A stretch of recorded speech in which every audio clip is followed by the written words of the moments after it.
Junie B. Jones, first grader, Alo-ha-ha, Chapter 5. Tight fit. The plane ride took forever and ever. Me and Philip, Johnny, Bob ran out of stuff to play with. Then finally, we took a teensy little nap, and when we woke up, at last, we were in Hawaii. And wait till you hear this. As soon as we got off the plane, some Hawaii people gave us flower leis, and that is just plain friendly, I tell you. After Mother and Daddy got our suitcases, we rented a car and we drove to a pretty hotel. A man in a uniform opened the door for us. "Aloha," he said real nice. "Alo who?" I said back. "Aloha," said the man. Aloha is the Hawaiian word for hello and goodbye.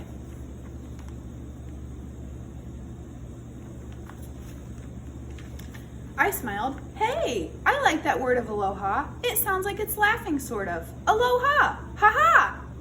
After that, I skipped inside the hotel, and my eyes popped right out of my head, because wowie wow wow, it was the most beautiful establishment I have ever even saw. It had lots of colorful flowers and tall, skinny palm trees, plus outside there were 2 different kinds of water.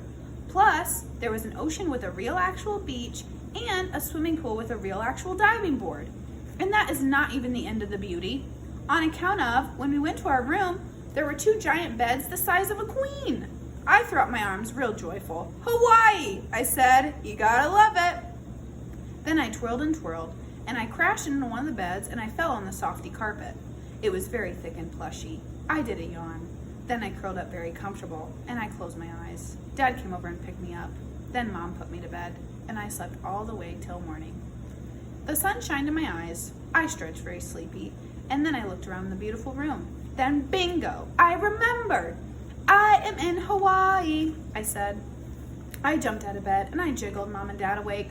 "Alo-ha-ha-ha, people, alo-ha-ha-ha," I hollered. "We're in Hawaii, we're in Hawaii. Let's go to the pool, let's go to the pool." Mom and Dad sat up and yawned. Then they looked at each other and they flopped back on their pillows again. Old people on vacation are not that fun. I did a big breath at those 2. Then I went to their bed and I jiggled them up some more until they got up. Then finally, they got dressed and we went to a restaurant for breakfast. And yippee, yippee, hooray! Right after we ate, it was time for the pool. Only here is the happiest part of all. On the way to the pool, we passed a gift shop window and I saw the cutest swim ring in the whole world.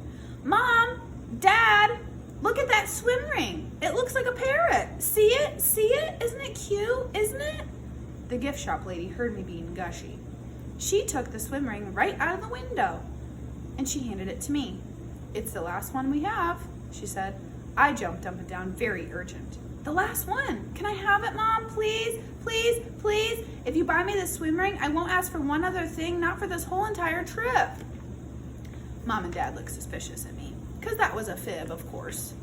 "But you don't need a swim ring, Junie B. You learned how to swim 2 years ago." "Exactly," said Mom. "Plus, this swim ring is way too small for you, honey. It's meant for children much younger than you are." I jumped up and down some more. "But I know I can fit in this thing, Mom. I know that I can. I am thin as a noodle." I folded my hands real begging.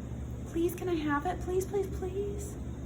Daddy ran his fingers through his hair. That's a good sign usually. Then finally, he took my parrot swim ring and he gave the gift lady some money. I hugged him and hugged him, very happy. Thank you, you're the nicest dad in the whole entire world." After that, I skipped to the pool with my parrot swim ring and I tried to put it on, but it was way too tight to fit. Daddy watched what I was doing. "It looks like your mother was right, Junie B. That swim ring is much too small." "No, it isn't, Dad. I know I can fit into this parrot. I am positive I can." I thought for a second. Then I walked to the edge of the pool and I dropped my swim ring in the water. And kersplash! I jumped through the middle. And what do you know? I squeezed right in. "See, Mom? See, Dad?" I called. "I told you I could fit in this thing. I told you." I took a breath. "It's just a little bit tightish around my middle, but I think I can still breathe, possibly." I pushed away from the edge and I kicked to the other side.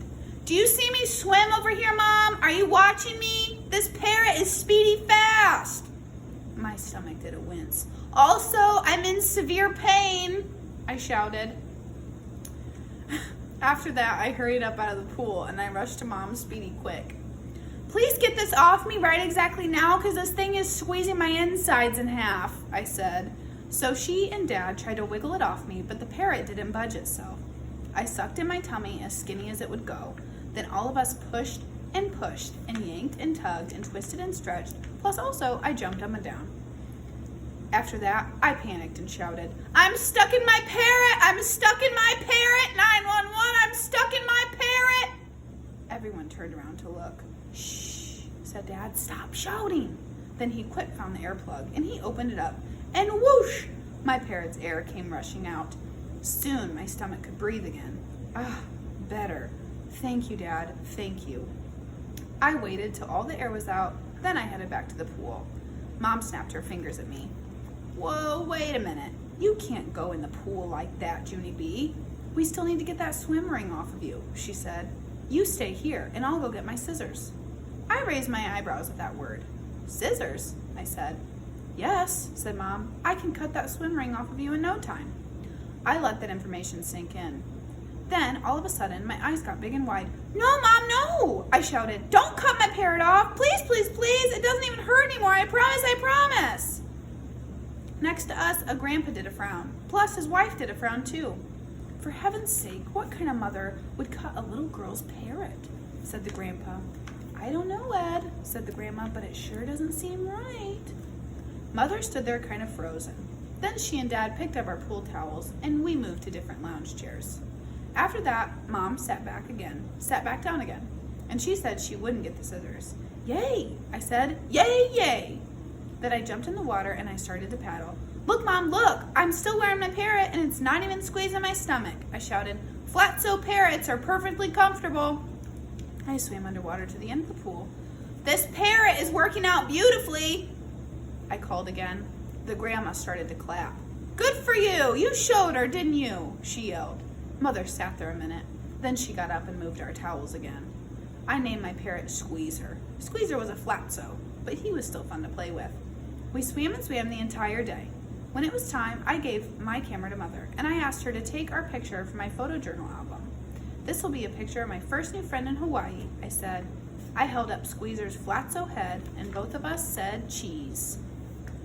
Only too bad for me, because just then 2 boys walked by, and they pointed and laughed at Flatso Squeezer. Duh, you're supposed to blow it up, girl, said one of them. The smile went off my face. Mother snapped the picture. Click, click. Day 2, Doofus Girl and Squeezer.